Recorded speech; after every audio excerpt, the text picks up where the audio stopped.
Welcome back to my channel. Today I'm gonna share with you kung paano ako magluto ng watercress vegetable long soup. Ito yung watercress na vegetable. Then pork bones. Binili ko ito ng mga 60 HKD sa palengke. Ganitong klaseng isda ang ihalo sa sabaw. Ito yung ibang ingredients: apricot kernel, dried tangerine peel, and dried dates. Yung tatlong ingredients, ibabad mo na sa tubig na mga about 30 minutes.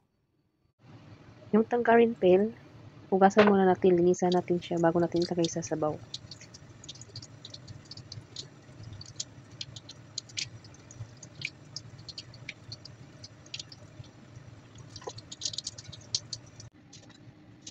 Tanggalin ang dulo ng watercress na vegetable and then hugasan ito ng 1 by 1 and then ibabad sa tubig na may asin.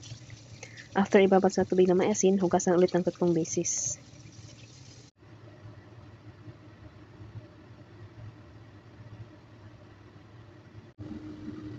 Yan yung isda, iprito muna natin bago natin ihalo sa sabaw para mawala yung langsa.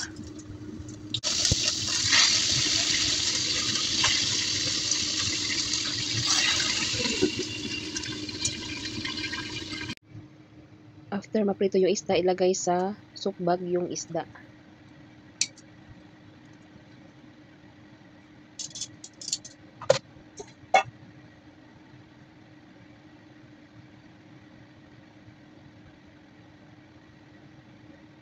Yung pork bones, i-blanch muna natin bago natin lutuin. After pakluan ang pork, i-drain at hugasan ito.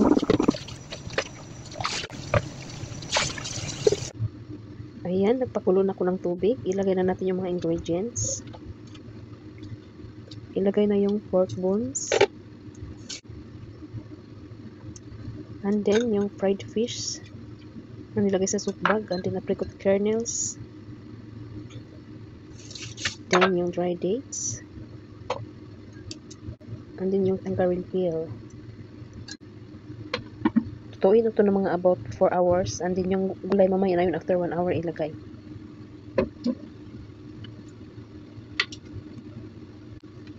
After 1 hour, ilagay na yung gulay na watercress. And then, dagdagan natin ng tubig. Kasi, kunti na lang yung sabaw.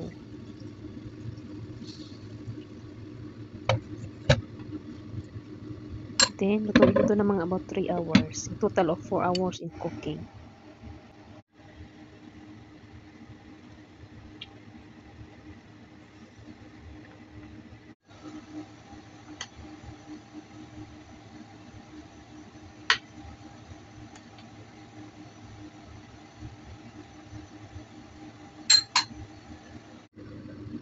After 4 hours, add salt to taste.